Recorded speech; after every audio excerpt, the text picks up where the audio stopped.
first thing I'd like to do is for Sherry to take roll call for us. Elaine Sanchez, Here. Jane Mack, Here. Kelly Benavides, Here. Kelly, Kiva Career. Here. Kiva. Shaka Crum, Here. Tamar Hoapili, she's on her way. Michael Kalish, Here. Felipe Ortiz, John Porchot, Nicole Rogers, Dan Sarazin, Chris Way. Here. Hey, Chris. And Kelvin Watson. Here. Okay, moving on, we're going to section 2 of our meeting. Is there any public comments, Sherry? There is no public comment at this Okay, time. very good. Moving on, we'll go on to item number 3. I would like everyone to move forward on the minutes. Does any board members have any question on last meeting's minutes?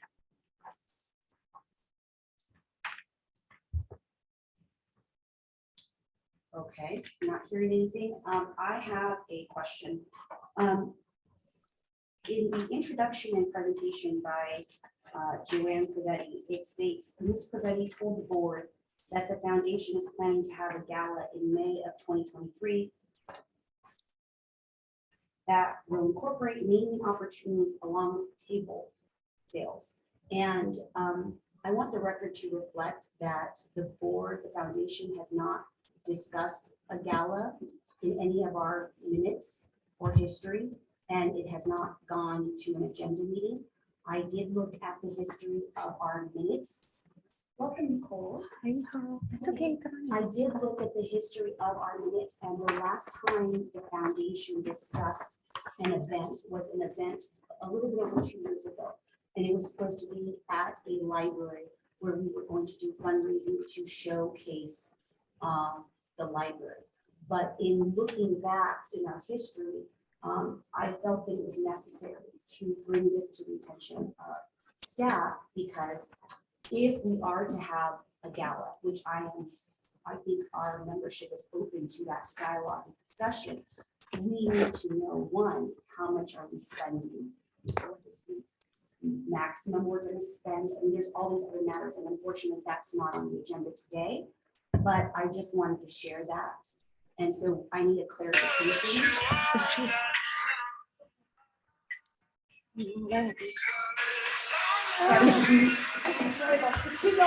Okay, I was just for a correction and let the record reflect that the board did not agree or vote to agree on Ms. Privetti's statement on the matter of the gala. Are there any questions? Or is there any other discussion on that? Okay, very good. All those in favor of accepting the minutes with the proposed change that I've made, say aye. Aye. Aye. All those against? Okay, seeing none, we're going to move on.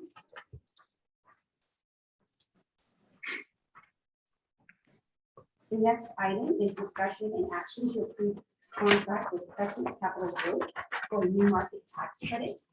I would like to say that we are very lucky to have with us a presentation from Crescent.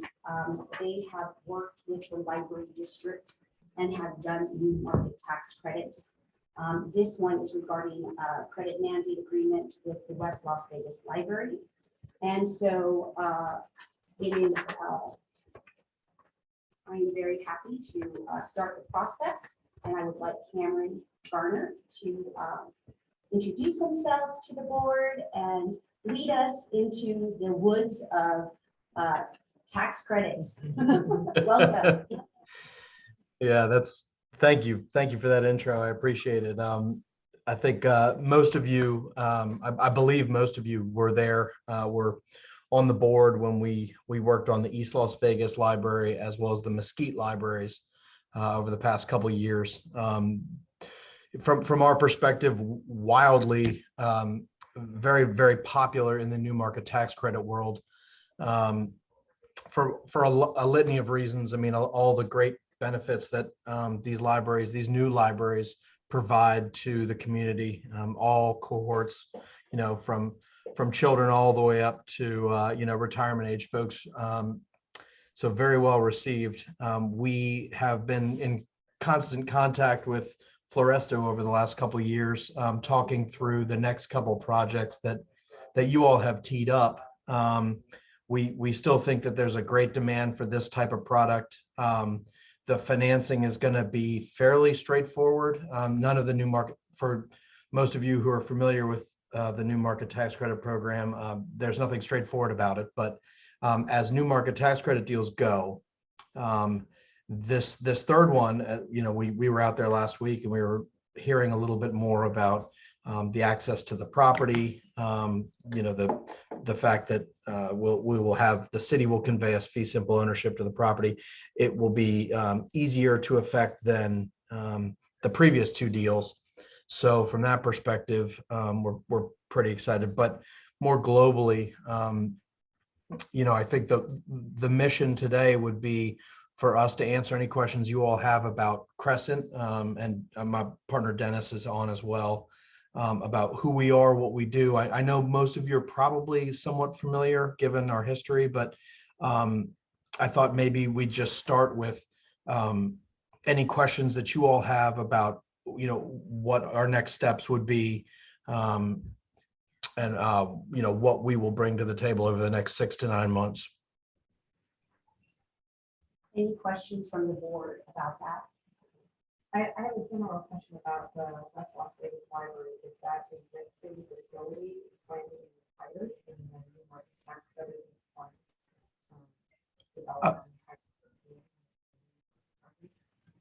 I'm sorry, I'm having a hard time hearing. Hit the button. Hit the red button on your mic. Cameron, can you hear me now? Yes, great. My question, my first question is the existing West Las Vegas Library building planned to be retired in the new markets tax credit arrangement? Would it fund the development of an entirely new building on a new piece of property? I can answer for you, Cameron. So Jane, it would be for new building. Okay. So we would be selling the building, the current location, to the city of Las Vegas. And what is the expected timeline of the entire transaction? When would it close? Good question. So the new market tax credit program, the awards are made annually. And so we're somewhat beholden to the Department of the Treasury to review all the applications from CDs and issue the next awards. What we're hearing right now is the awards won't be out until, at the very least, Halloween, if not mid-November. So you're probably at the earliest talking about starting the financial closing at the end of the year. And the closings tend to take about 3 to 4 months. So I think the earliest we would be in position to close is kind of end of first quarter 23. In talking to Floresto, it sounds like there's a little bit more work to do on the pre-construction, pre-development side of things, which is absolutely fine with us. The point that I wanted to reiterate over and over again is that you all don't have to wait on the new market tax credit closing to get started with construction. The program is meant to be a gap filler, and so it is never going to. The program participants are never going to force you to meet a closing deadline that we don't set ourselves. So if we think that we will be in position to close at the end of May, at the end of June, what have you, then that's what we go out and tell the market. And then it just becomes a marketing effort. What you have going for you here in terms of the community benefits, in terms of the location, just those 2 points alone, we should be able to find a couple CDEs who are willing to kind of wait until June, July, whenever you all are ready to go. So I don't really have a lot of concern about pushing it off a little bit to accommodate you all to go through your process. I think the first steps for us are to answer your questions and ostensibly get hired. And then we would go out and start marketing the project like we did with the first two. So I think, we are largely kind of looking to you all to tell us when you'd like to close, and then we will work backwards from there to make that happen. That's kind of the way it worked on East Las Vegas and Mesquite.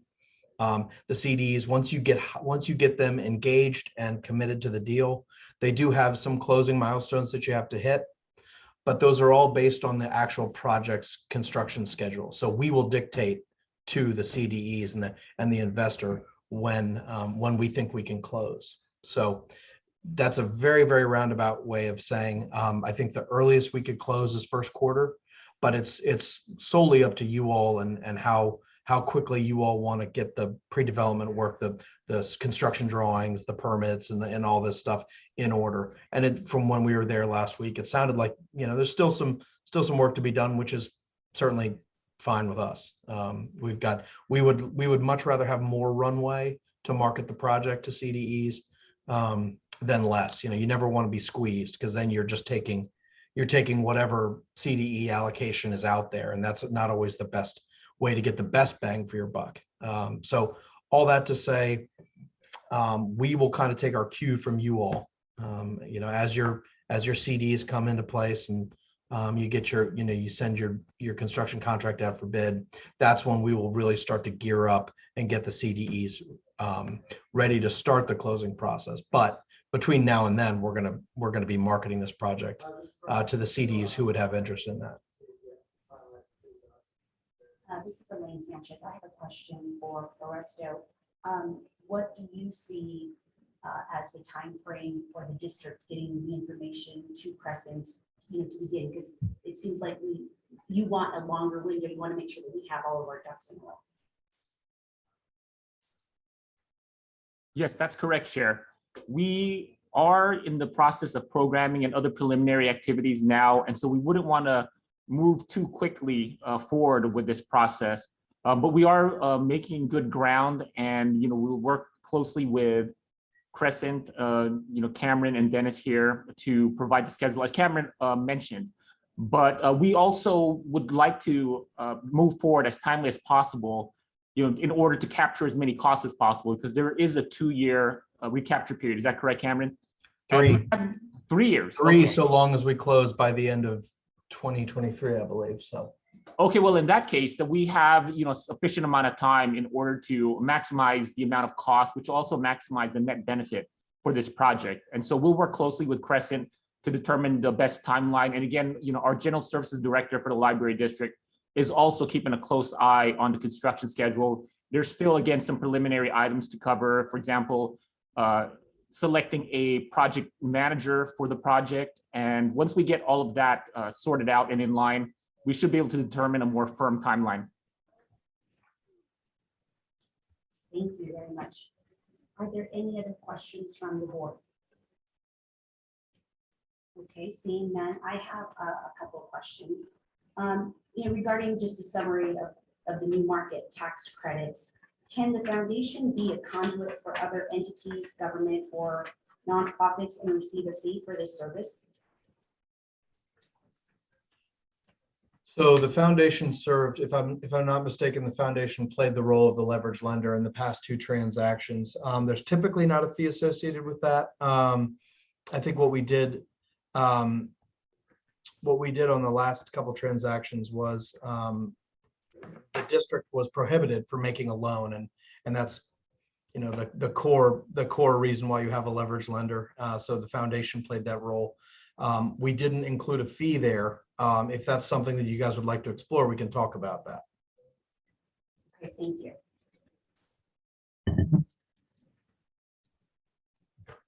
All right, are there any other questions from the board? Okay, seeing none, we'll move forward. Is there a motion on the floor to approve the contract with Crescent Capital Growth for new markets tax credits? This way, we'll move to approve. I need a second. Is there a second? I'll second the motion. Okay. Okay, see, Mr. Kalish is seconding the motion. Elaine, just, excuse me, we need to include in there that the authorizing the foundation to participate as the leverage lender, Correct. Okay, Authorizing great. the foundation to be the leverage the lender. leverage lender. Thank you. And we accept and approve the contract with Crescent Capital Growth for New Market Tax Credits. Thank you. That was first by Chris Way and seconded by Michael Kalish. All those in favor? Aye. Aye. Any against? Seeing none, congratulations. We look forward to working with you and we're very, very excited. Yeah, thank you so much. Emma. Thanks, Thank you. Dennis. Thank you. Thanks, everyone. Thank you.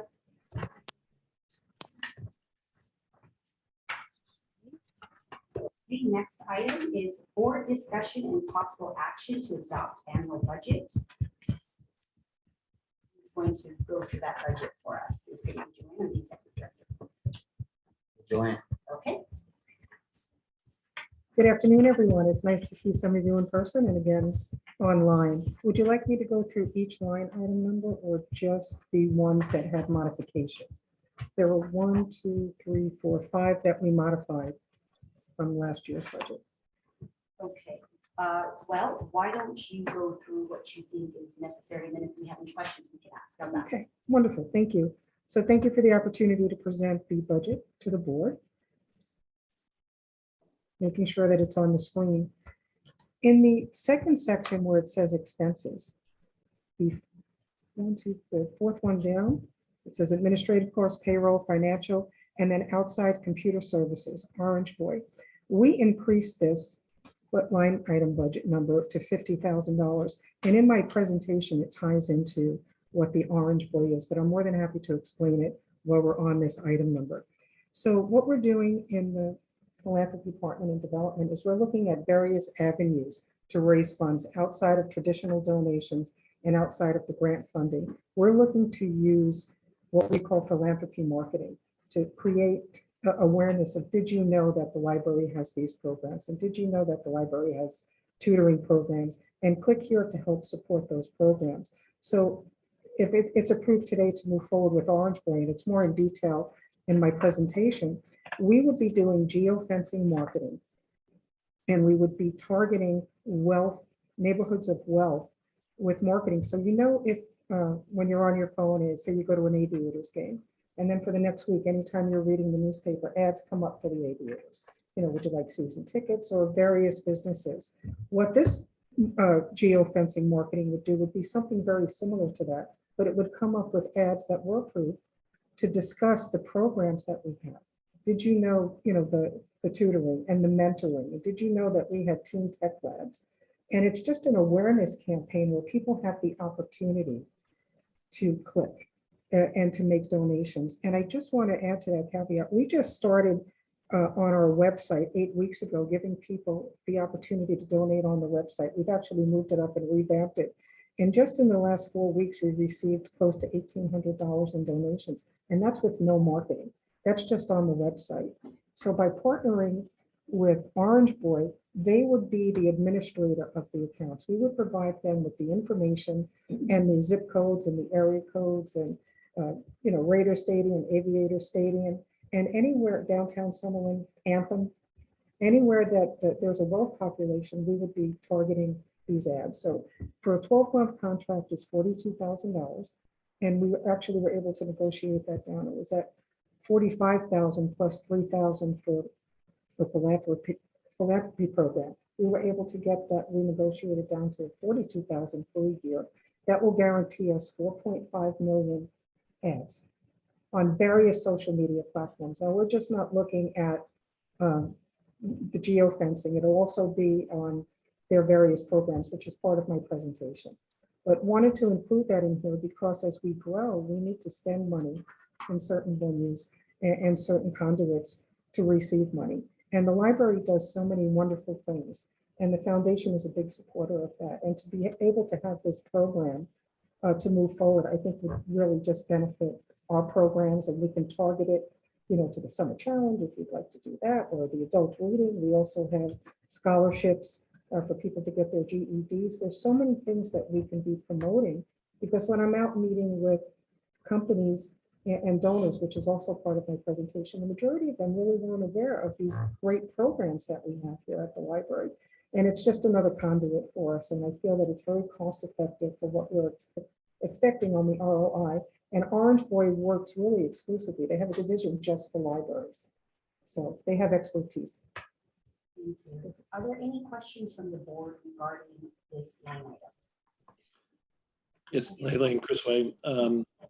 I would be curious just to see the proposal from Orange Boy to understand what the CPM they're targeting and kind of how we're connecting from a direct response perspective, what the ROI is. So what do we have to spend to earn so much in donation? And then sort of follow-up question in terms of the media strategy, who's doing the creative? How are we looking at the performance of different creative? And how are we looking at doing a test in short term to, and then modifying creative? What's the strategy for the media after we launch? Just one moment, there's someone entering. So in the board report also has the presentation from Orange Boy. Excellent. The development update.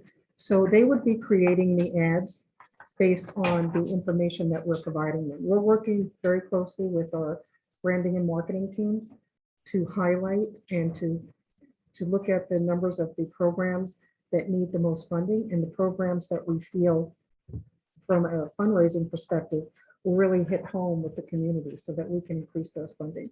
Orange Boy would be creating the ads based off of what we submit.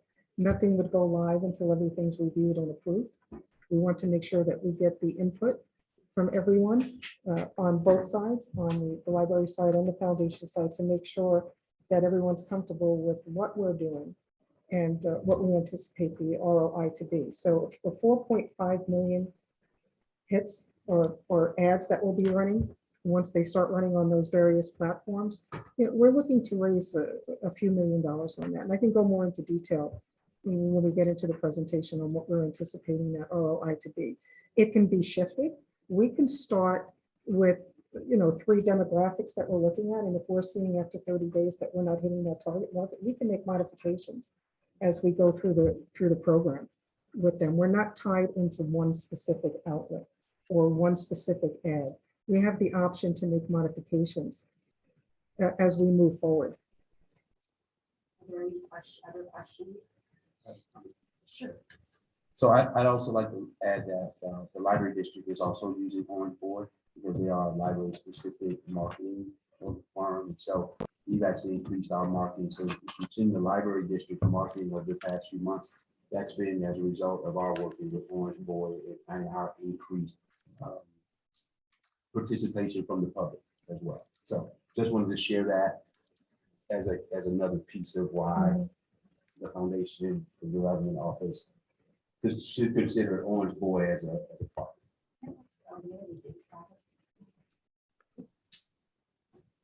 They're based out of DC. Yeah, they're based out of DC. And then when you do this, if we should do this, is there a tab where you can also give monies? Or is it just strictly ads? No, every ad that runs has a call to action to help contribute to these programs, and that's in here as well. Okay, and so based on the $42,000 that we pay for a year, what does, I know Orange Board can't guarantee, but what do you think that you're going to make from it? What do you suspect, or if there's got to be some type of algorithm or?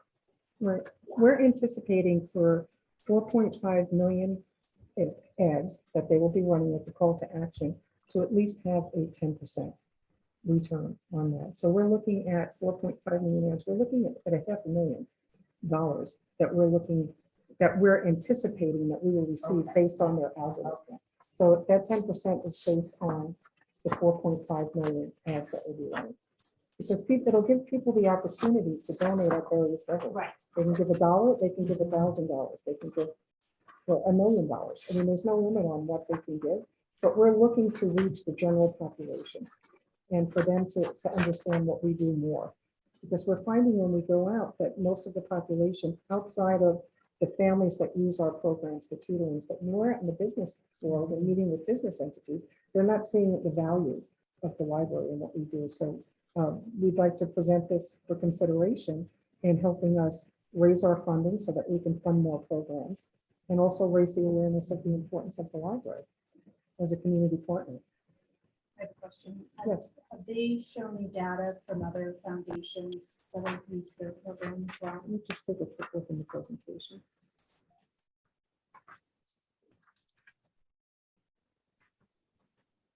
They've showed us target markets that they've used in California, but I'm not sure if it has the data in here that you are seeking, which is something I can easily get from them.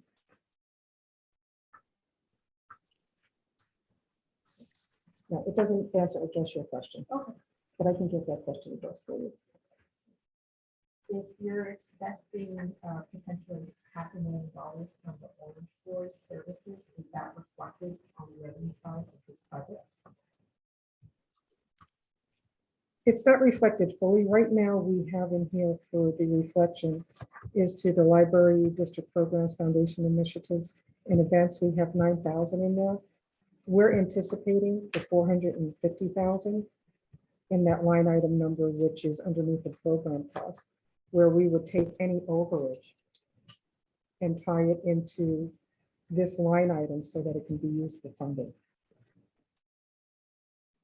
So let me start with for the first time, the foundation grants. That is projected to be 450,000. At our last board meeting, $400,000 grant that's in Las Vegas. And I understood that that wasn't going to be reflected in the 2022 budget. The city of Las Vegas is not July or after, so I Right. thought the $400,000 was included in the 2020 column, and $50,000 was the projected increase in foundation grant contribution, which made sense to me. 50,000 is a reasonable projection of increase in price more than 400,000 is already pretty certain. The 200,000 in official increasing from 50,000 in 2020. I think that makes sense to me too, based on the presentation of the last board meeting, your increased efforts and attention to fundraising. So Orange Boy should be on top of these increases. Jane, can I just quickly add to the 400,000 is over 2 years. Over 2 It's a years. 2 year, we have 2 Okay. years to spend it. We probably will spend 3 first So this fiscal only year. 200,000. We have access to all 400,000 of it right away, but we have 2 years to spend it. Okay. Does the 750 reflect 400,000 or does it reflect 200,000? We are predicting that it's only for tutoring. It's restricted funds that will only pay for tutoring. So we are meeting with them next week. And so depending on the contract costs, somewhere between 250 and 300 for this year we'll spend. I don't, let me just clarify, does the 750 include the 400,000 or does it not include the 400,000? I'm going to say it includes half of it. It includes, so. The two. But our budget, I thought before was cash basis, that's why we did include the 200,000 in the 22 column, because we knew about it. Right. We weren't expecting to get cash until 2023. Well, and we've never done a reimbursement grant, so I would say I don't, the answer is I don't know. Because we've always just gotten the funds. We've never had to get reimbursed. So we can, So that way it is clearer. I think that's something that we should do as just for clarity's sake. I think that would be helpful. to make it a separate line item, Yes. just that one. Yes, Yeah. Okay. because if you're saying that we have 2 years to spend, but we're gonna get it this year, then that way you can actually look and see where each line item, the money is coming from Okay. and how we're spending. I would suggest that. Yeah, that's my, I guess, overall proposal for recommendation for the budget is, the budget is increasing the state of compensated, which is fantastic because it reflects the activities of the foundation, but with the foundation, we do have restricted funds. And we want to make sure that if it's a restricted fund on the revenue side, it is only used for that restricted expense on the expense side. And with this combined presentation, I have a really hard time making sure Okay, the expenses are appropriately used. so we can make a line item for that grant and then a line item for that for tutoring. In the expenses, that they will be the same line item, the same amount. Yeah, Does that and work? where it says restricted, just so that way. Yeah. It's just clear. It's the same thing where it's here. Okay. It's just a little bit clear. Okay, got it. I have, I don't know how to turn this on, but I have a question with regard to the revenue and the contribution and events. I looked in the minutes, I know you referred to that there were fundraising discussed at the last meeting. What, is there a list of what events this means? I'd like to see that broken down to some extent as well, because 250,000, is that for one event, 3 events? What are, looking at that March 2023 budget? Because then I think down in the expenses, it also talked about gala. And I don't remember us talking about gala, to be quite honest. So is that the same thing? I just wanted to just get some clarity on that.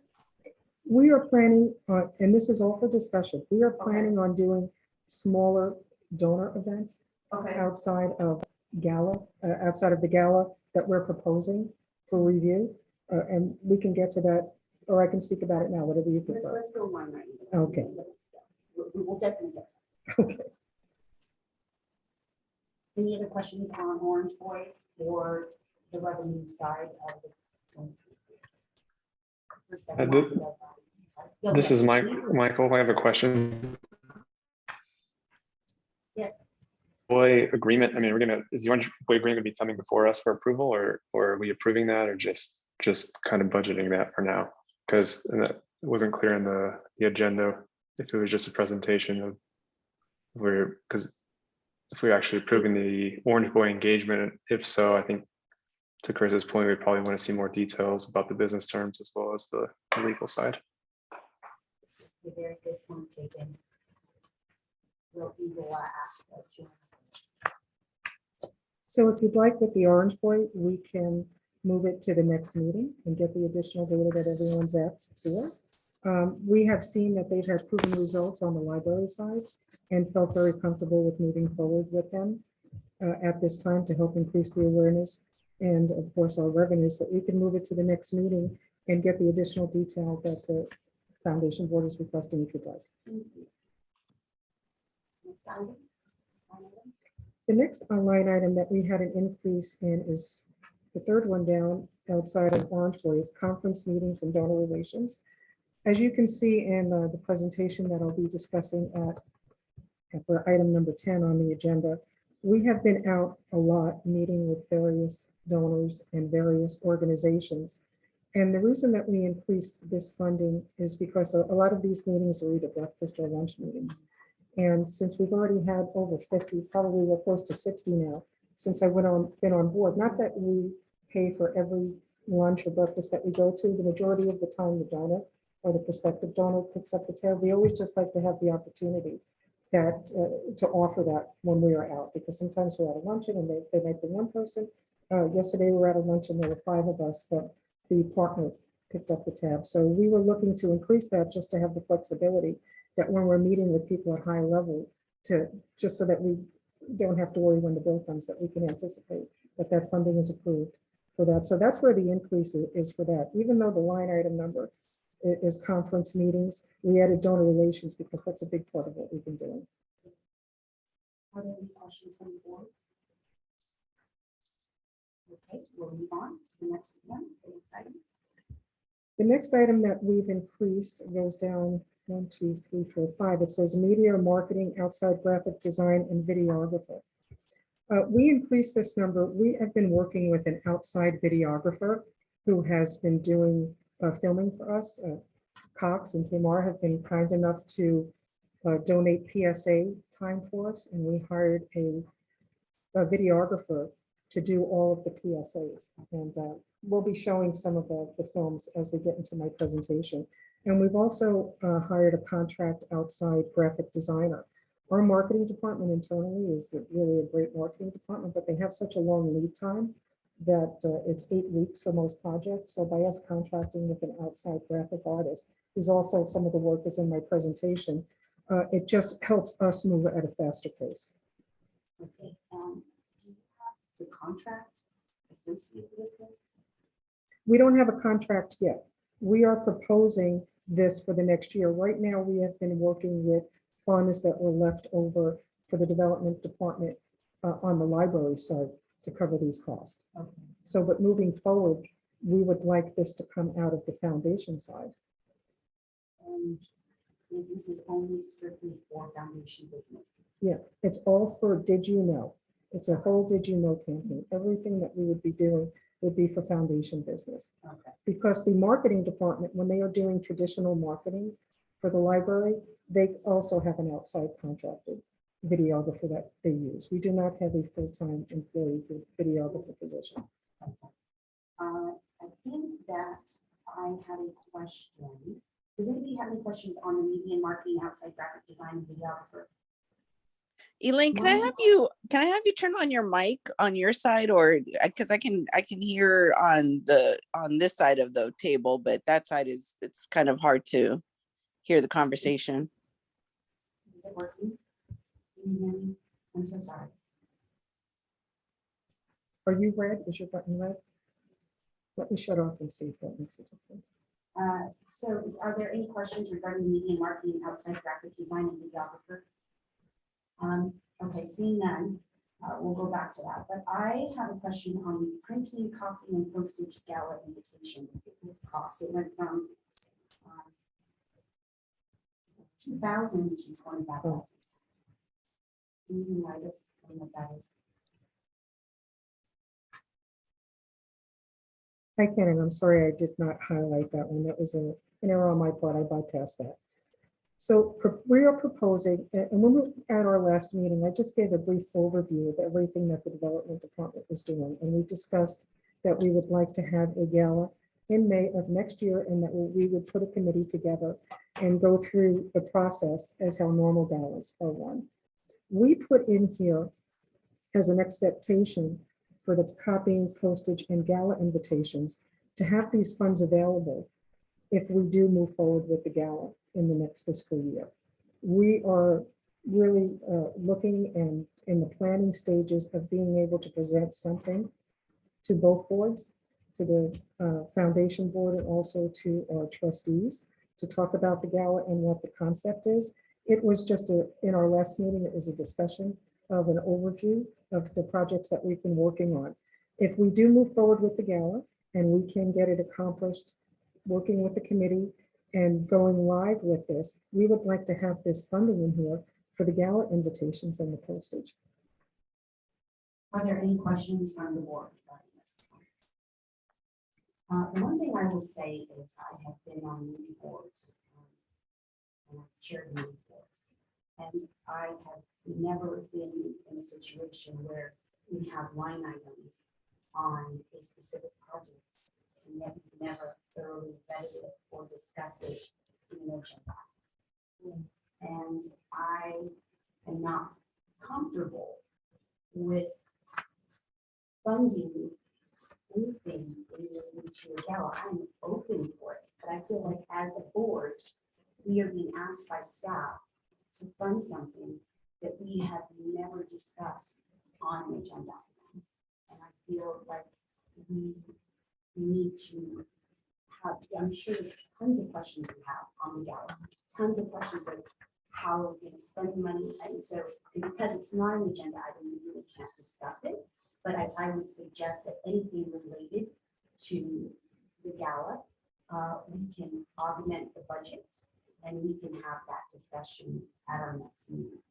Because there's just so many questions that I'm sure Orlando's having.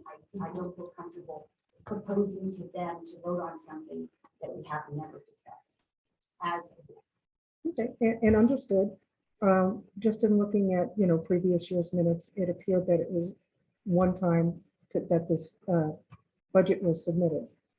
And we wanted to make sure that we included everything in this budget for discussion. We can absolutely make it a separate agenda item in our next meeting. We're just trying to lay the groundwork, so that we know that, this funding could be available for us as we start putting this plan together for the presentation.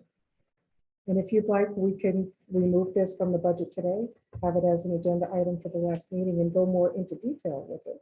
But last meeting, it was just an overview of what we're doing. Now that we're getting a little bit more stability with our asks and the money that we're bringing in, we were ready to present this for consideration.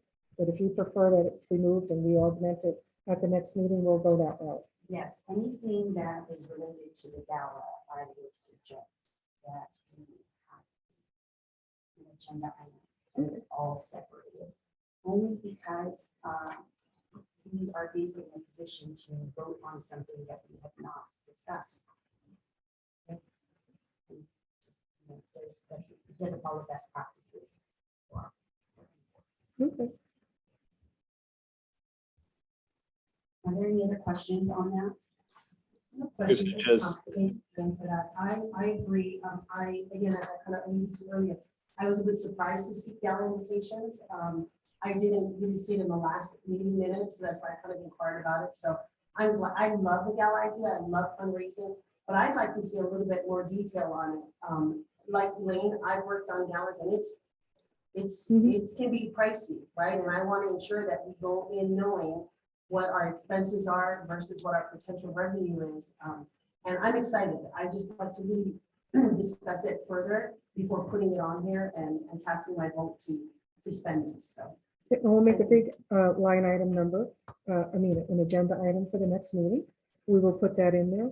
We'll have a presentation on what we're looking at. The goal is to find a funder to underwrite the entire event so that 100% of the proceeds that we receive come to the foundation. So that is the goal. That's why you can see we're meeting with a lot of high level people. God bless America. Let's do that. That's what the goal is, because in the past, what I've done it, 95% of the galas that I have worked on, we were able to secure that seed funder that covered the cost. And that's the goal, because we want the money to go to the foundation and not to on expenses. But would I'm sorry, would your team be ready to present a gala type of proposal to us at the next meeting? Just knowing that I come from the side that does funding, I start going into my 2023 budgetary process in August. So I'm not sure if like the MGMs or Caesars or, that bigger companies like that would be working that far ahead. So just, kind of word of advice, if we could get us to take a look at it and kind of give you the go ahead, that'll give you enough advance time if you're looking to have this in May. I'm already being asked for things in Q4. We're still, we're in June, so. We'd be happy to present the concept for consideration and what we're looking to do and what we anticipate the cost to be, and various locations that we would look at and possible honorees. We haven't reached out to anyone to ask them if they'd like to be honored or anything at this point. We are just looking to do the planning and understanding that this was the meeting where the budget needed to be presented. That's why these items were included. Thank you. Chris, did you have any comments? Yeah, just for Joanne, this may be just a matter of protocol, and certainly we're trying to do our best with the meeting schedule. And I don't want to speak for the entire board, but I think as a matter of protocol, we generally feel more comfortable having the discussion for a plan around a gala or the marketing strategy, and then going in understanding what the return is and the details and what's required of the board to execute on items before approving them in a budget. And so I think we're just a little out of sync on timing, but certainly I think we also support the notion of investing in fundraising, right? So just want to add that to the minutes. Thank you, Chris. Can I ask you a question about a different line item? Yes. there's the library district programs, foundation initiatives, events. Let's see, that's 900,000. Can you expand on that? Is there something that's being added to that in this calendar year or the next calendar year? For this budget, and this would be the overage funding that we've raised. We were going to move the funding, and that's where part of that $450,000 that we're anticipating with Orange Boy would come in. And we're also looking with some large funders. We are working with the United Way, and we're seeking to become a funded partner with the United Way. They fund 501c3s, which is what the foundation is. We've had 4 meetings with them, and a great meeting with them yesterday, where we are looking to, as part of that becoming a funded partner, where we could receive 6-figure donations over a 3-year period for various programs. So I met with the A team on the library side this morning, and we're looking to bring some big funds in through these partnerships, through the United Way funding. So this 900,000, the reason that these funds have gone up is because that's what we're anticipating on bringing in probably $600,000 or $700,000 through the Orange Boy, through the United Way funding that we're looking to bring in. We've also partnered with the Review Journal, where they will be running no cost philanthropy marketing similar to what Orange Boy is doing. That will be starting sometime in July.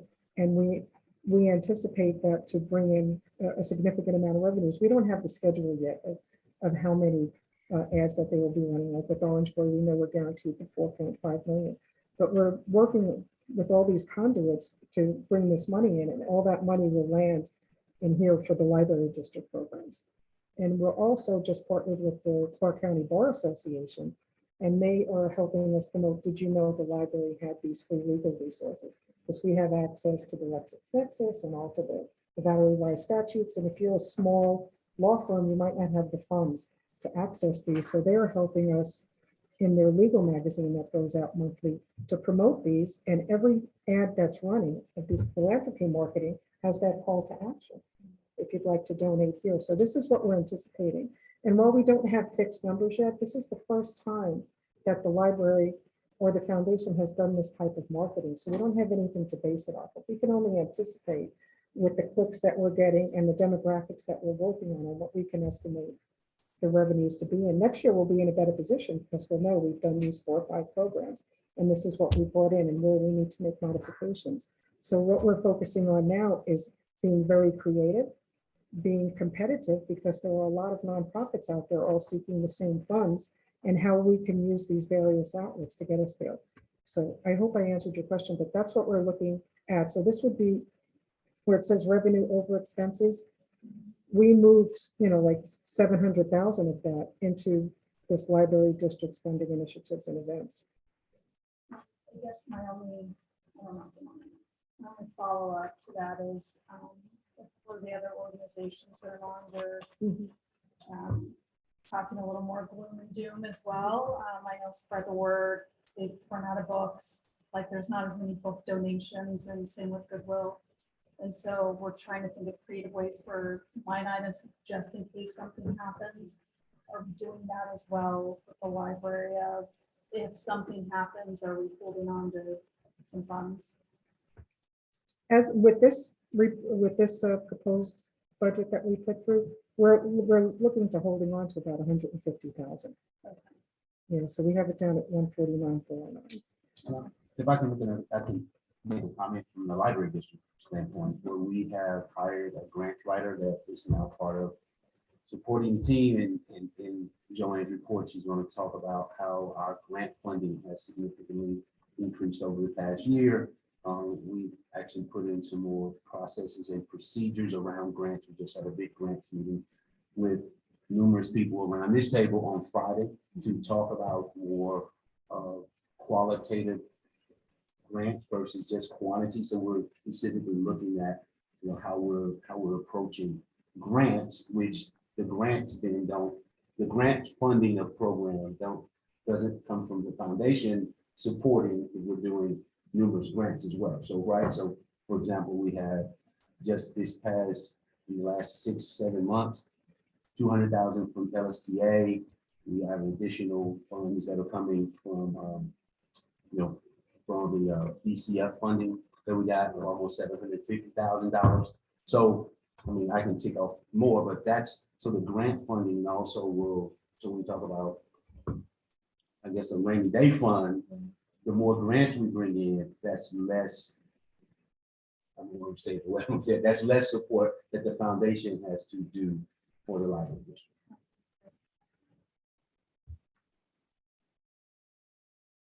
And that was the last line item that I had that had a modification. Are there any other questions from the board regarding? I have a few comments about the budget. I think as a nonprofit foundation, this expense of 5,000 looks excessive considering our actual was 100 more than 11 months. I would recommend eliminating that line item for identifying what is assistance and presenting that as part of the district program or foundation initiative. I would like to understand what the executive director's fund is. I know that there is noted as bookstore funds, and my question is, are the bookstore funds available to be used for the executive fund? If there is the library district and the foundation that restricts the use of the bookstore funds to library district programs and foundation initiatives. If we expect increased activity in the foundation as a result of all the fabulous things that we have planned, I would expect the volunteer program budget to increase. I just don't see how we're going to increase activity without also asking for an increase in our volunteers.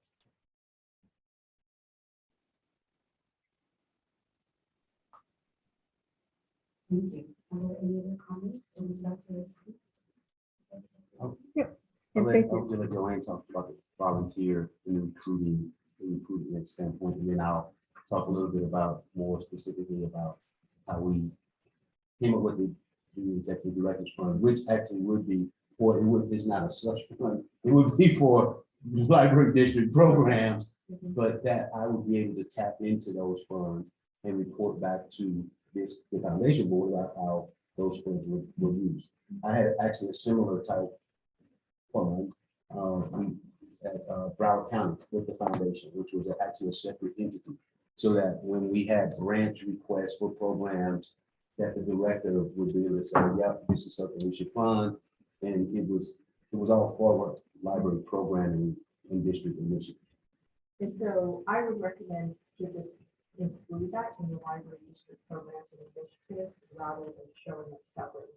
Because in the detail financial statements, which we don't share with the board, because it is several columns, more than 12 columns in each program is separated so that we can match the restricted revenues with the appropriate expense. And if you, I think, treat this as a library district program, that gives you a little bit more flexibility to use maybe funds from another program that didn't need as many funds for your program that, or another library district program that needs funds.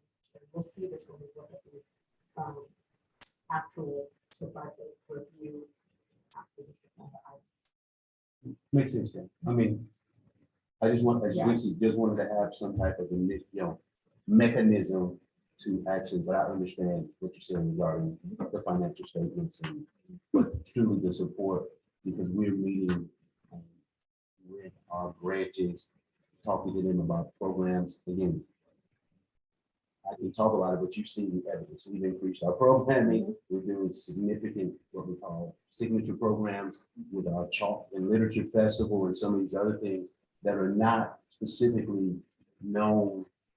But when we have a budget conversation, this is something that, like, okay, here's an opportunity and we take advantage of it, and then we're funding it that way. And sometimes, again, we might seek funding from the foundation, might be a grant, might be just the library districts just funds it. Yeah. As well. Are there any other questions from the board regarding this matter? I think someone had a question about the volunteers. Oh, yes. So regarding the volunteer program that we have, Jane, the reason that number has not gone up is we have approximately 450 vetted volunteers that are already in our system. So there's no new fees for training for those volunteers. And we also, we met with the leadership at the one, and they were very gracious to advise us that if we did need volunteers for anything, that was, when our volunteers were not available, we could reach out to them and they would send their volunteers. It's the same with United Way. Once we become a funded partner with them, we have access to their volunteers as well. So we kept that cost the same because we didn't see that there would be a need to increase that because of the pool of volunteers that we currently have and these outdoor, these outside avenues that give us that volunteer their employees and the MGM as well. So there's just so many organizations out there that want to help. And we're good when it comes to volunteers, so we did not want to modify that number. Thank you. I have a question regarding bookstore funds. I believe under the agreement, under section 3, it states, section 1 states, in here in the argument of the agreement, all other proceeds from book sales will be considered a restricted stream of foundation revenue. So because of that, our funds from the bookstore are restricted, and I tend to agree with my colleague Jane Mack that either it has to go in place into a specific initiative, so that way we understand line item by line item what we use. I actually suggest that perhaps we remove this item at this agenda so that we can have a discourse and explain exactly how we will use $50,000. I thought we were gonna move it to, take Jane's suggestion and move it to the, no, I thought we were just gonna move it to the library district programs, which is what Jane, which is what I thought you just said. That would be, if those funds available then for library programming, which is what restricted funds should be used for, library programs that the library district will be funding. So I agree with eliminating the line if we're gonna move the funding to cover library district programs. Yeah, I recommend the 50,000 be presented as an increase to the 900,000 as an increase in library district programs. I think that's a better description as I agree. what you want to do with the funds, which is you want to either start a new initiative or fund an existing initiative more with that $50,000. But yeah, can you tell us what you want to use the $50,000 for? Can you explain that to us right now? As I previously stated, it would be for different programs to support branch initiatives. It would be able to support programs that we don't even know about, like the Chalk and Literature Festival, for example, that we have at the Summer Library. So it again would be used restricted for library programming, but specifically things that we don't have currently already in the queue.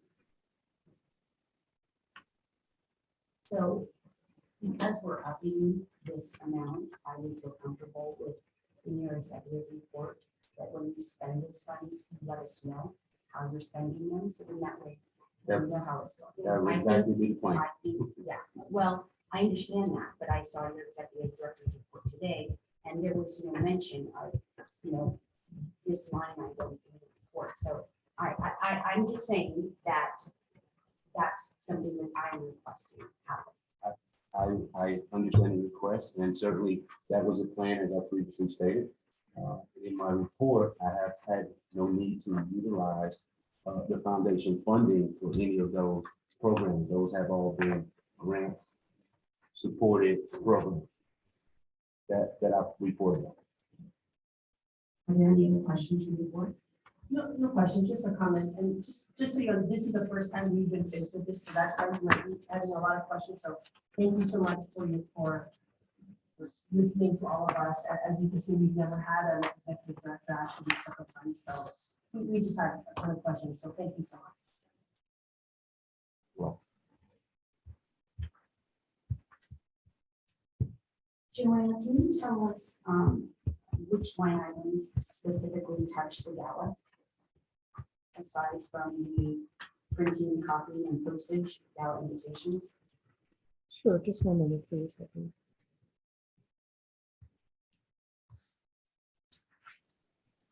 Well, all of the administrative costs will be covered on the library side, on the Clark County Las Vegas Library District side.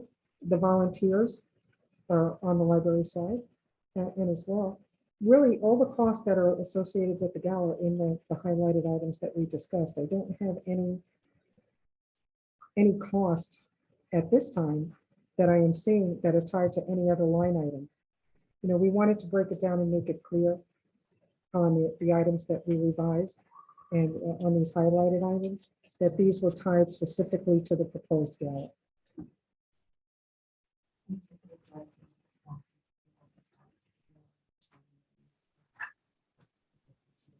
I mean, the one that I see would be the gala Yeah, invitations, copying and pasting and printing. That line item that was increased to, that we already discussed and that we all asked to be removed. So that would probably go back to $2,000. Beyond that, I'm seeing other line yeah. items. I want to clarify that I understood Joan's first statement correctly. Did you say that the library district would cover the administrative costs of the gala? When I say administrative costs, the employee cost, for any work that's, yeah, the administrative cost. Like for my time and for Sherry's time and the development time. And any employees that are working the executive director. So that's all covered. Our salaries are covered by the library district. So there's no funds, no salary request that we would put in for the foundation for you to reimburse us for our hours. So just a question, just again about the gala, and I know you were gonna provide us some details, so just with regards to budget, we are under the assumption that your sponsorship packages that you have will be paying for the hard costs of that. So the only hard cost that we see right now is the gala invitations per se. And the But everything postage, else from venue fee to food and beverage to decor and so forth, we are to assume that that will be covered under the sponsorship. right, that and we like I promised. said, we're hoping to get a main sponsor to pay for everything, so that when those table sales come in, it's a 100% profit Right. to the Okay. foundation. Does that answer your question? Are there any other questions from the board? Moving forward. We need to make a motion to approve the budget with some caveats.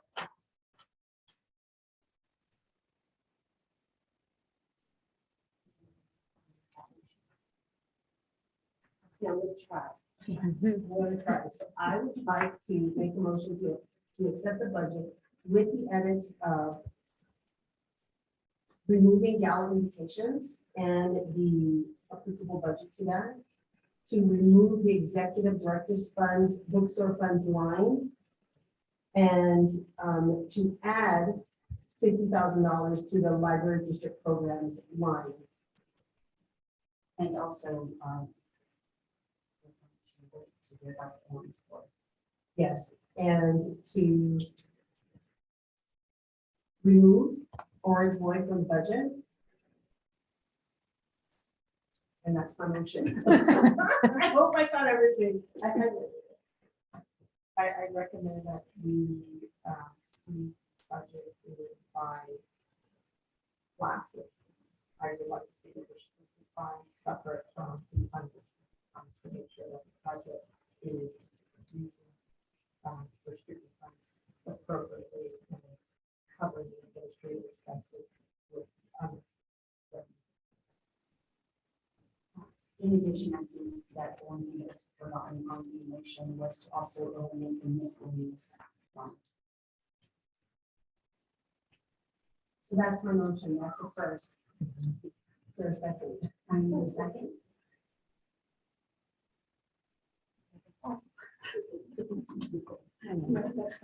So Nicole will second that motion. All those in favor? Aye. All those opposed? Very good, moving on. Chris Wade's opposed. Oh, Chris Way is opposed. Today, yeah.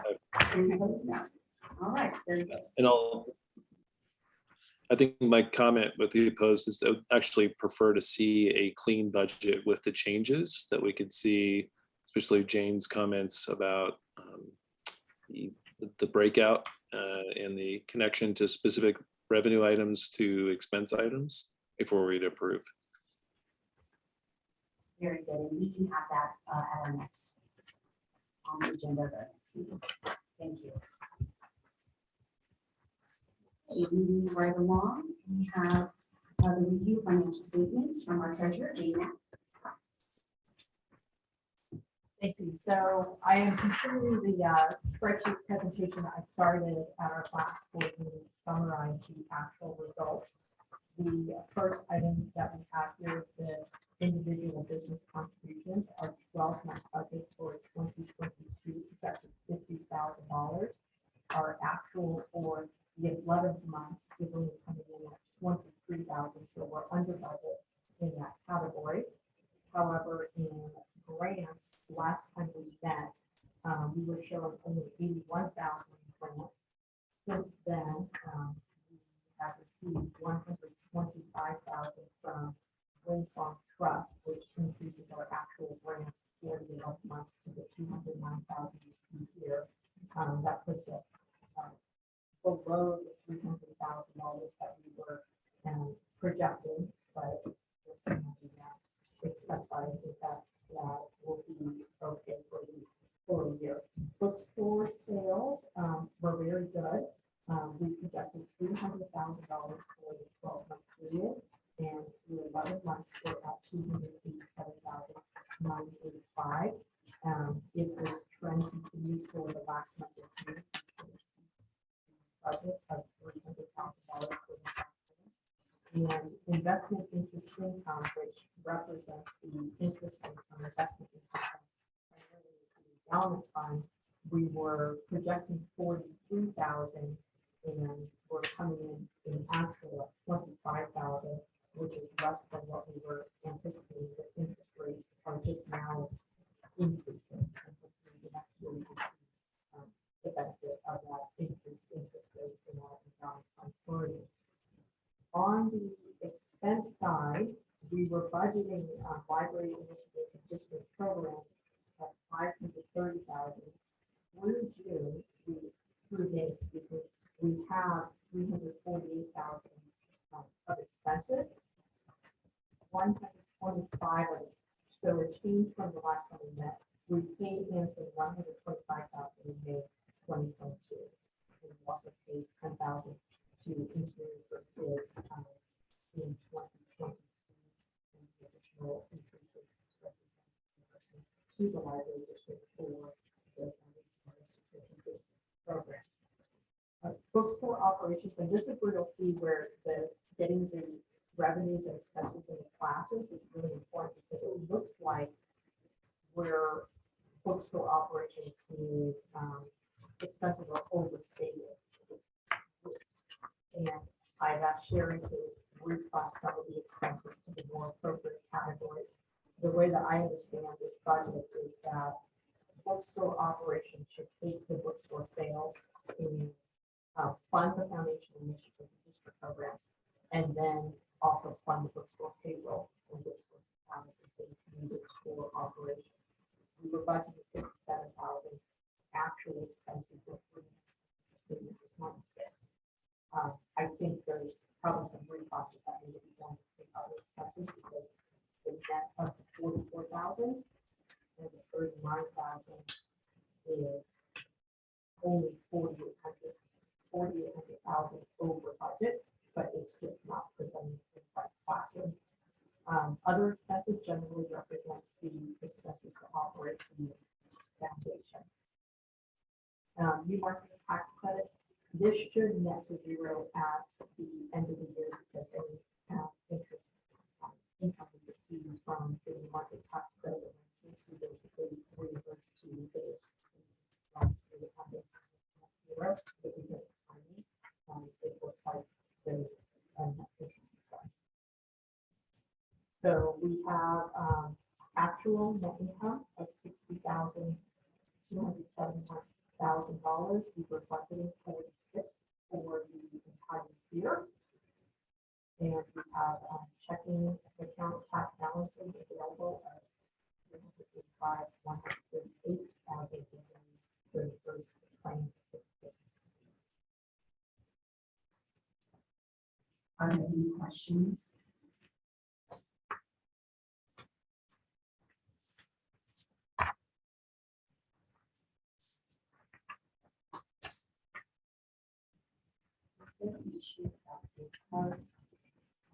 Yes, when I was looking through the bookstore detail to understand why that looked like it was over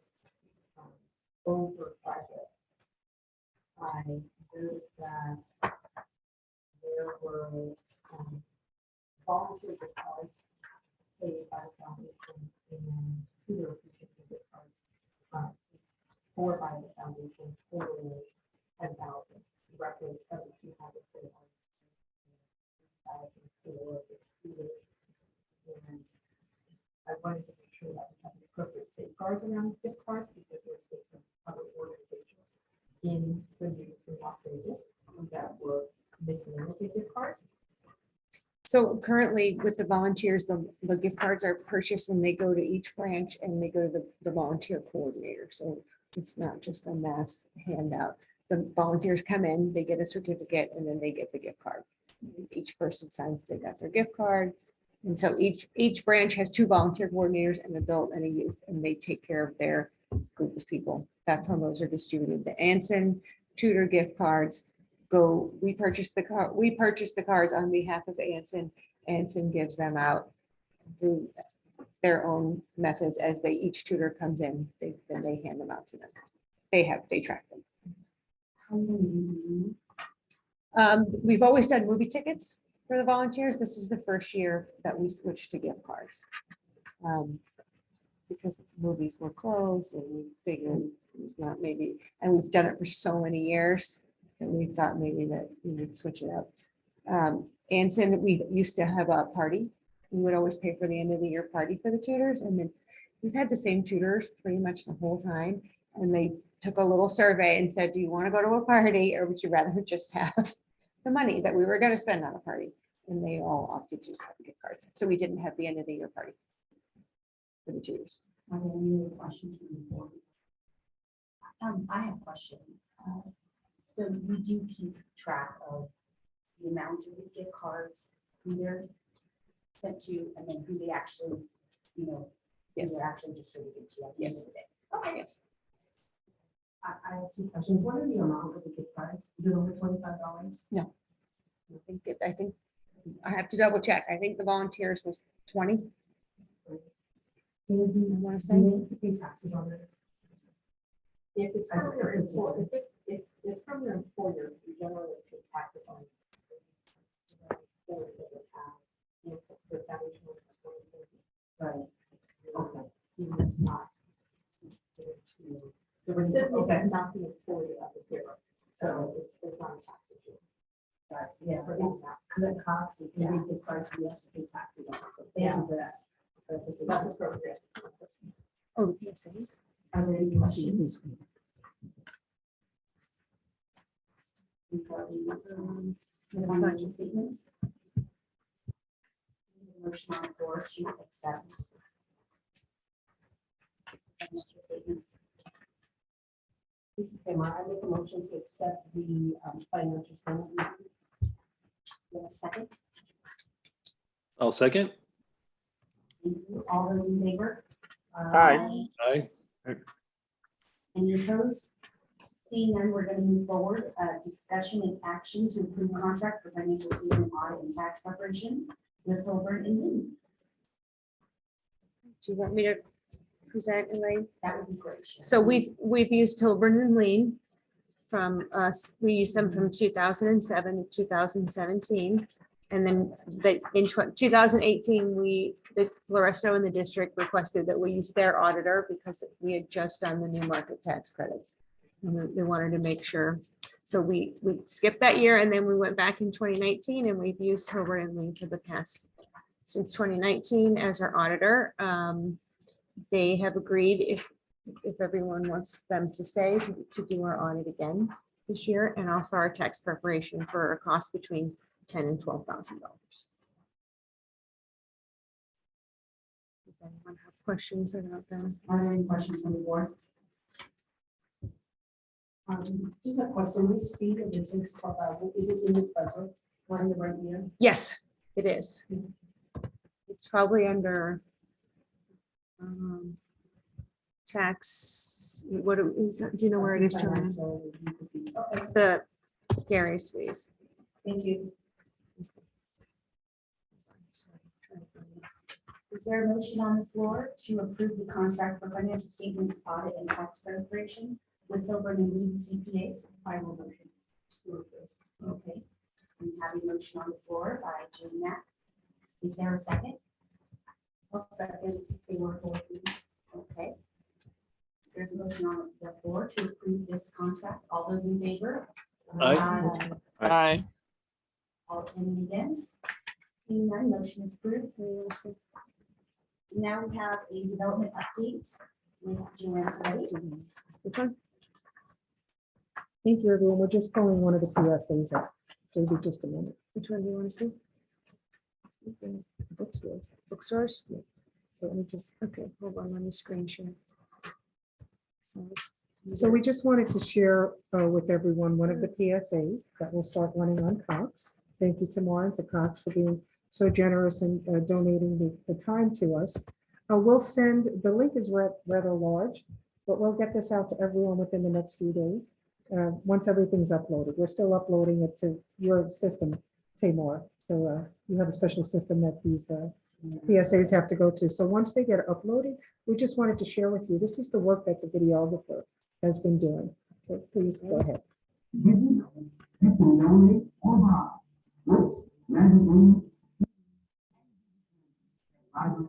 Foundation bookstore.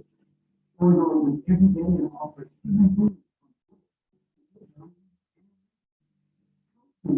our program and educate and inspire teens and adults to find a bookstore.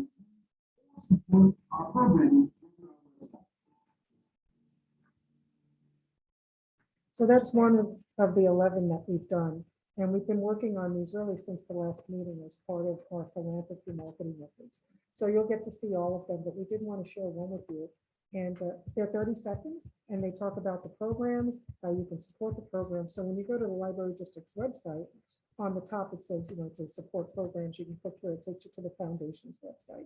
So what we're doing is driving traffic through these various conduits. So thank you for the opportunity to share that and to really spread the good word of everything that the library district is doing.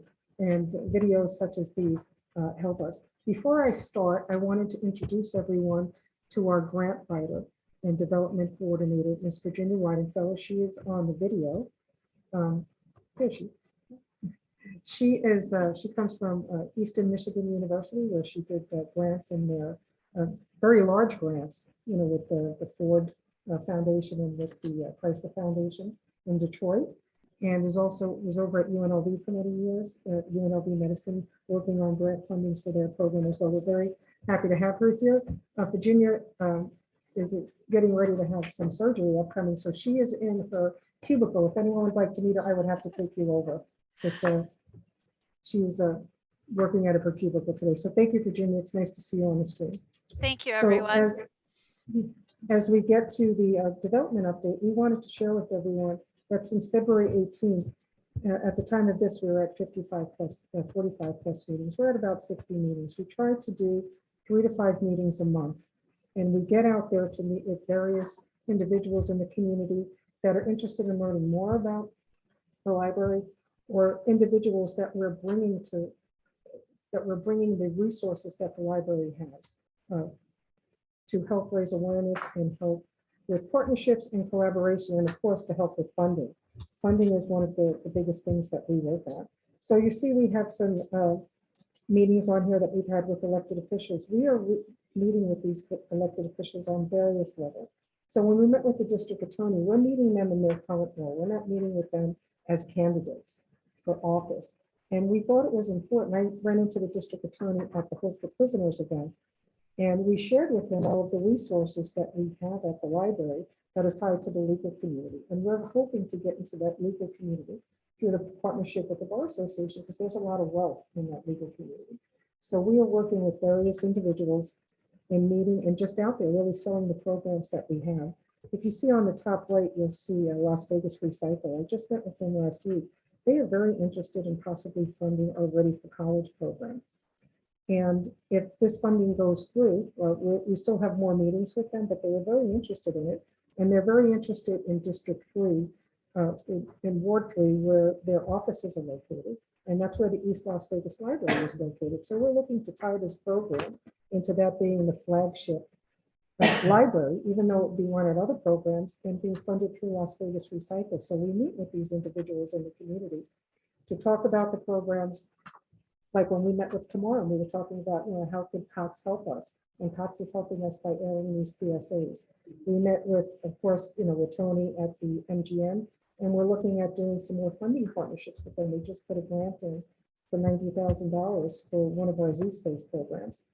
We've also met with the Las Vegas Review Journal. They're donating, like what COTS is doing with the philanthropy ads. I also met with Wells Fargo last week. They are interested in doing a financial contribution to help with the phone program so that we could possibly get more phones out there to the homeless community. And when we're out talking with the various individuals, with the airport, everything we do is we sell the programs that we have, and we try to tie what the likes of the potential funder could be with the programs that we have. And we draw these lines, and that's how we're working on getting these fundings from these various entities. When we are out meeting with some of these folks, they've had expressed interest in possibly becoming members of the board. So we just need clear direction on what's the process and what are the policies for, like with Wells Fargo Bank. They're very interested in possibly sitting on this board if vacancies come up. But we need to know on our end what the process is so that we can present to the board. And we follow the policies. We've also had interest from the Rogers Foundation as well. So there's individuals out there that are looking to really become part of what we're doing.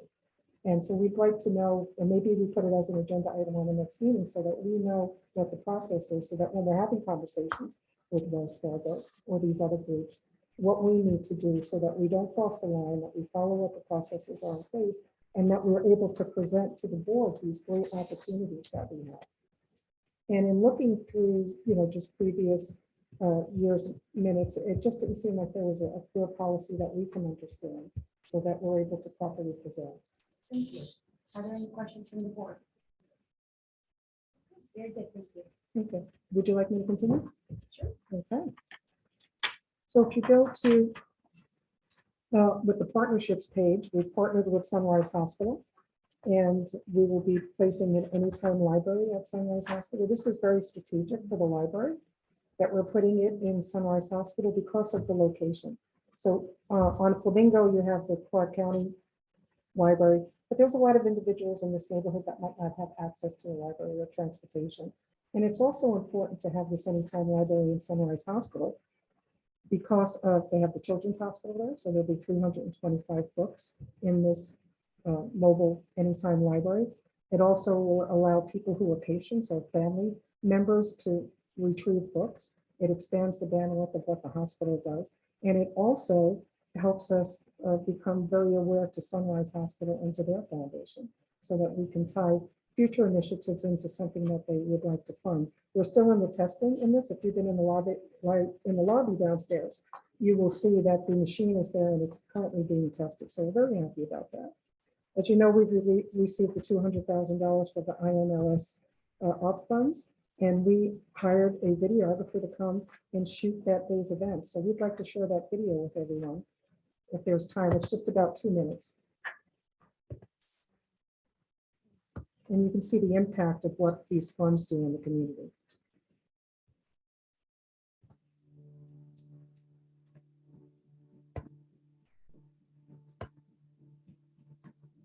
I'm Calvin Watson. I'm the executive director of the Pennsylvania Frontline Library. We're here today to launch our cell phone learning program. We know some of you are experiencing homelessness. This program will change people's lives. When I was growing up, we went to a library in the library park to check out the book. Nowadays, with the internet, we can do almost anything from the library. So it's helping the homeless people that wouldn't otherwise connect with society in so many ways. Long gone are the days where libraries are just books or CDs or videos back when I was a kid. Today, libraries are about all those traditional things and more. There are more services now offered by libraries, including so many things like or health or education, so many of the human resources that people need.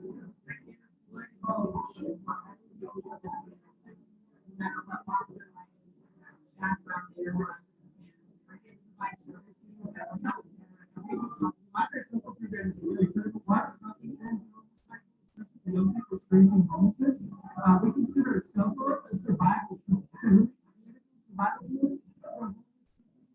Access to those services, learn about critical services, and stay connected to their friends, families, and other individuals in their lives. COVID has really exacerbated the digital divide, and this really will allow people to have device that will reduce some barriers to access to resources. For example, if they're in the homeless camps, they have to get them checked in on a regular basis. They have to contact and say, hey, What better tool can a homeless person have?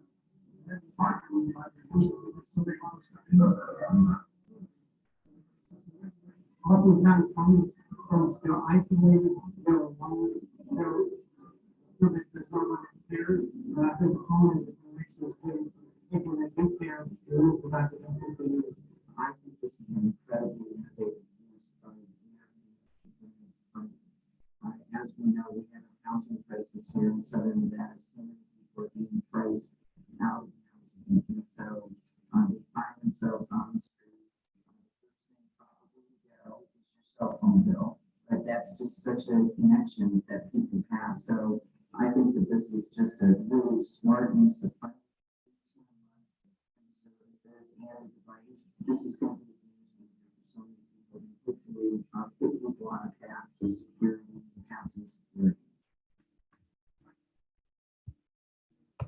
And the reason that I wanted to share this with you is because this video opened the doors with us with Wells Fargo.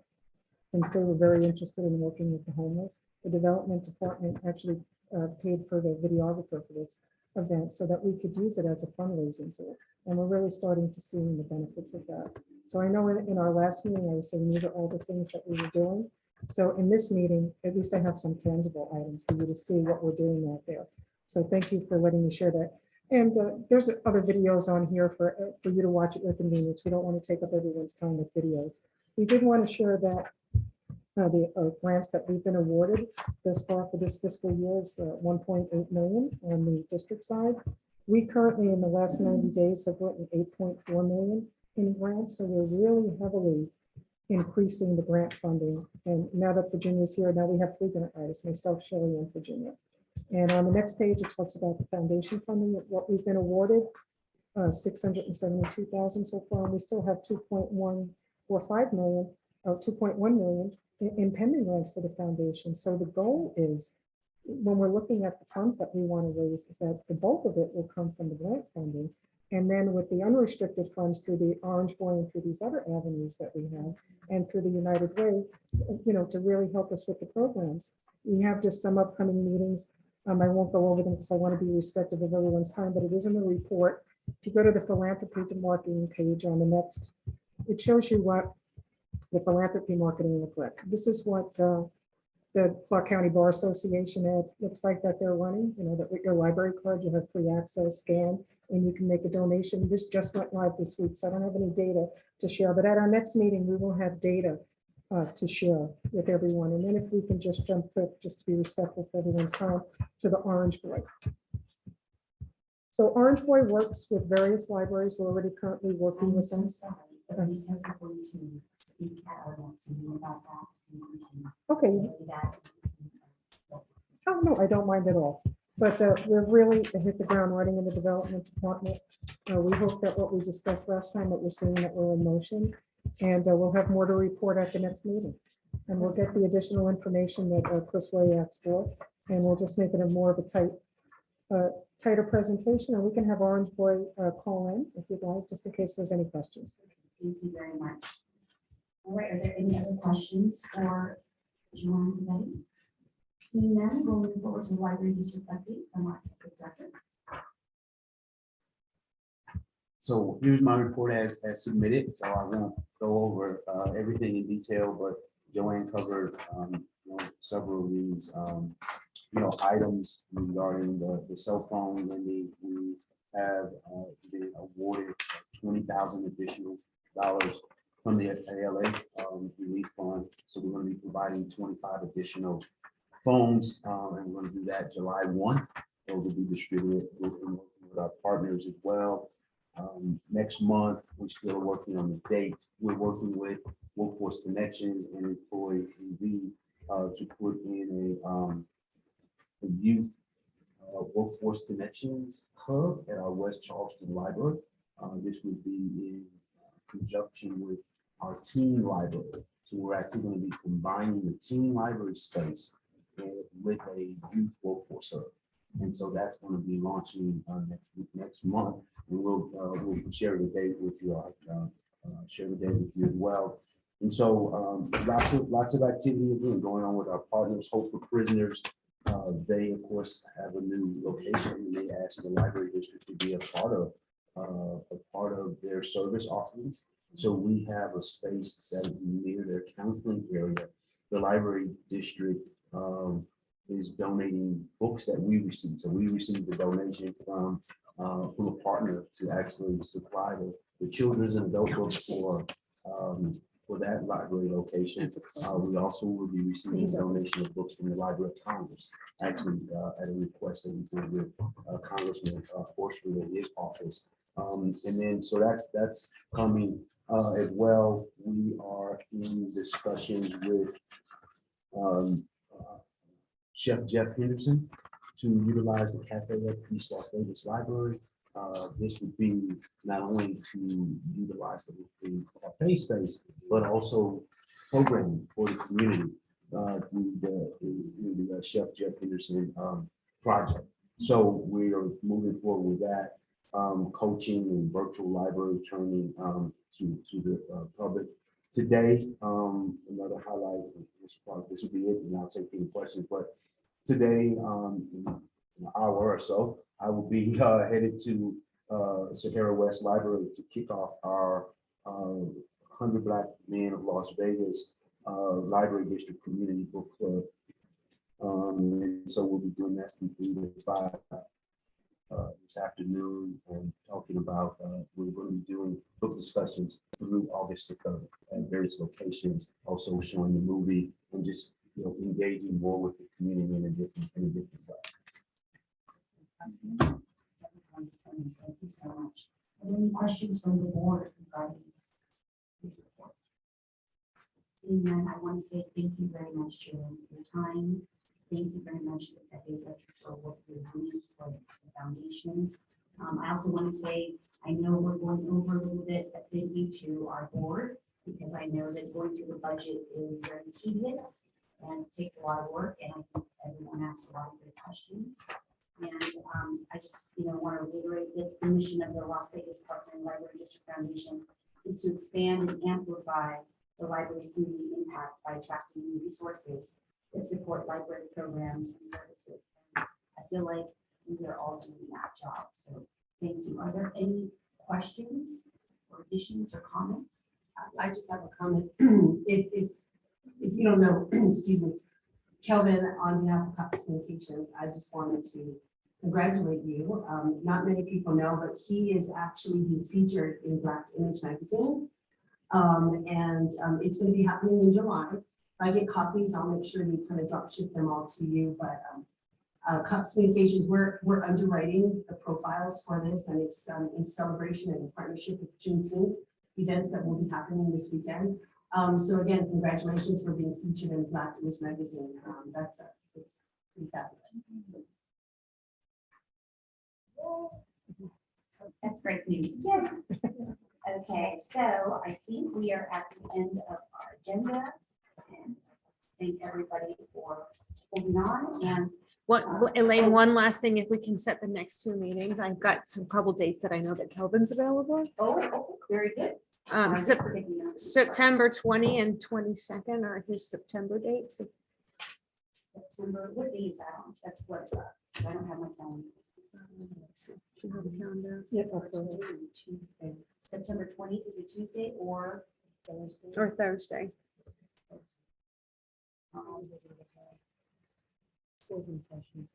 Yeah. So you're right. here, okay. That's exactly right. School is in session. Okay. Okay, maybe the Thursday. Okay, and then November 1st or the 8th. That's Is there typically a quick one, just to prove the audit. What is there any? Are there any vacations? Is there anything happening? No, No, just the 31st. we're going Yes. to. I will be here sharing probably the 3rd, 4th of November. maybe the 2nd. Okay, yeah, I've got the 1st or the 8th. for So you. I'm free the 1st. Okay, oh, I'm but no, free the 8th, but not the 2nd and 3rd. right, okay, so the Yeah, first I wanna or make sure I didn't- yeah, sorry. You know, screw me up.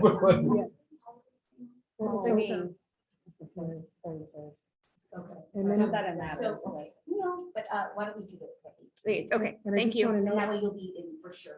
And then we could, yeah. November 8th is election day, just to know for everyone. Is that bad? No, that's a good one. It'll be juicy. It'll be juicy. Okay, thank As long you. as everyone lists their ballots, if that's not this. Okay, perfect. If you want to do the 7th, we can do the 7th too. No, he's not gonna be here. Oh, he's not so gonna be here. The Oh, He's first, just coming back. the 1st or the 8th. Okay, great. Okay, thank you. I like it, yes. And we have no public comment. All right, seeing there's no public comment. I need a motion to adjourn this meeting. I need a second. Again. All right, Nicole, thank you for seconding. All right, this meeting is adjourned at 1:41 PM. Not bad considering the amount of information that we went through. So thank you very much, and I look forward to seeing you guys at our next meeting. Thank Thank you you. so much. Thank you. Thank you, Thanks, everyone. everybody. Yeah, thanks. Bye.